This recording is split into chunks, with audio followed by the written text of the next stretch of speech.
This is Dan from Action Figure Magic. Today we're going to be taking a look at one of my personal favorite character lines, Bucky O'Hare. And this is from Boss Fight Studios. And we're going to be taking a look at Bruiser, this ape of a figure right here. And for anyone familiar with Bucky O'Hare, you know that the creator of it, Larry Hama, had done some great work, character work, helped create a lot of what is behind what G.I. Joe and pretty much helped it become what it is in the comics and the cards and the figures.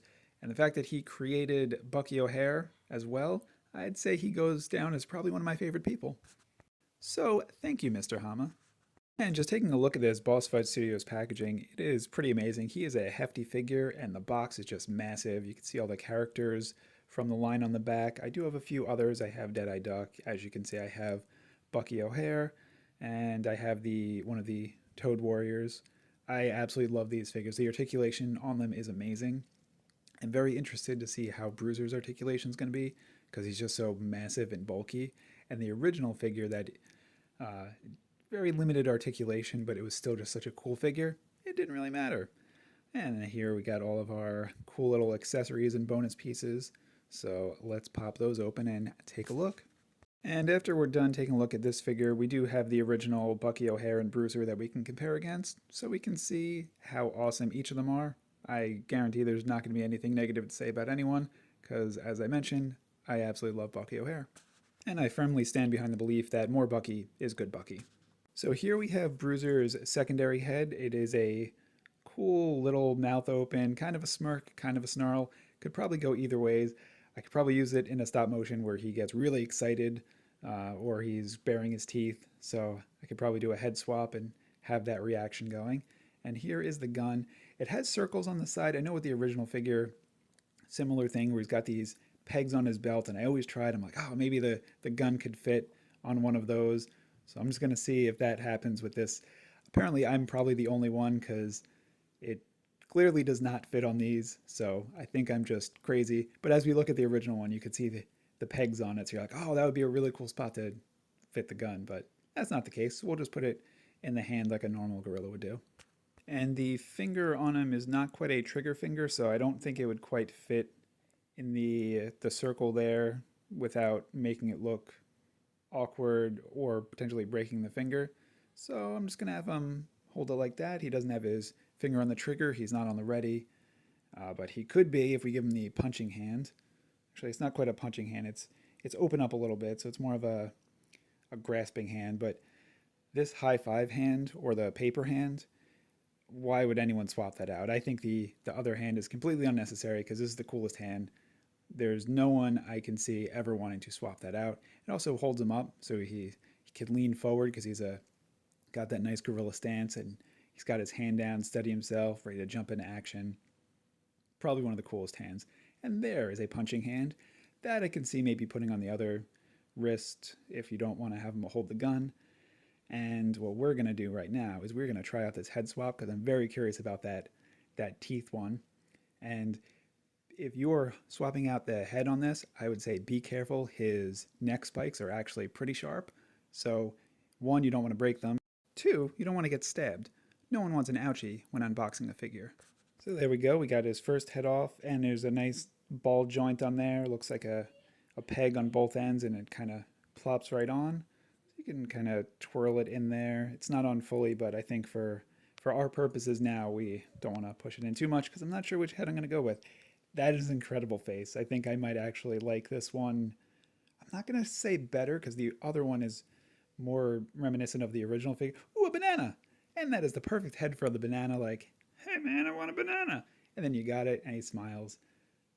But as I was saying, this face is reminiscent of the original figure.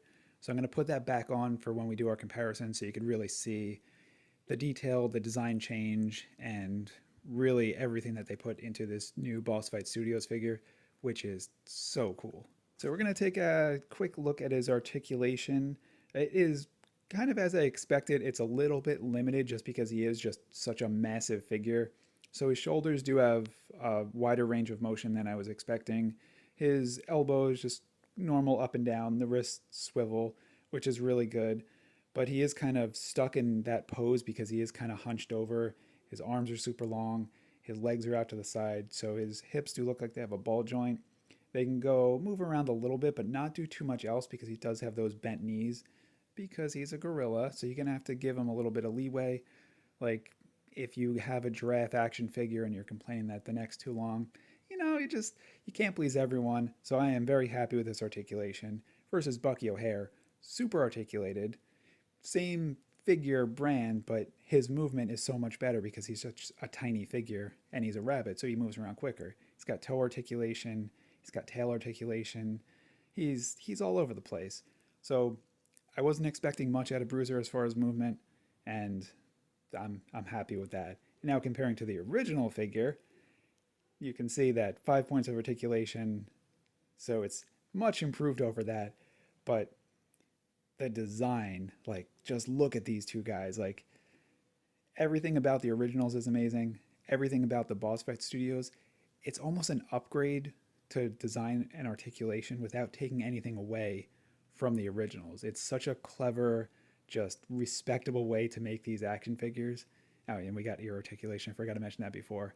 I am just floored by how cool these Boss Fight Studios figures are. And we'll put Bucky in the back. You can't put Baby in the corner, but you can put Bucky in the back when you're going to do a Bruiser comparison. So I just want to do like a side-by-side shot of those two so you can really appreciate just both these figures, just how massive Bruiser is.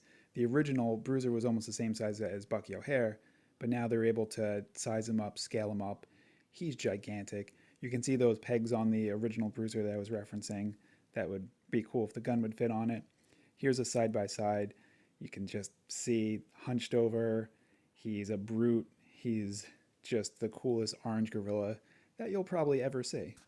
And as you can see on the two, there are some design changes on his armor, his outfit, his embellishments. I think they still fit the character well. I think it was a great artistic choice, whereas Bucky O'Hare is much closer as a one-to-one. But I love this Bruiser figure and the original. And dare I say that I would almost say this is an upgrade. As much as I love the original, I may actually like this figure a little bit more than the original. Bucky O'Hare, I still like the original figure versus the Boss Fight Studios, but this Bruiser is just so cool. He doesn't have a flesh-colored loin or a hair-colored loincloth that makes it questionable whether or not he can go into a grocery store. So that's an upgrade. And there we have it. If you like Bucky O'Hare, you're going to love these figures. If you like animal action figures like Ninja Turtles, you're probably already familiar with Bucky O'Hare, but I'd say definitely get these guys. They are awesome. There's so many in the set. I'm not sure if they're putting any new ones out. Some of these are a few years old, but I think they're amazing. I would hope they put out some more. There's a few missing characters. So thanks for watching. Enjoy stop motion. Bucky. Bruiser, would you fancy a banana?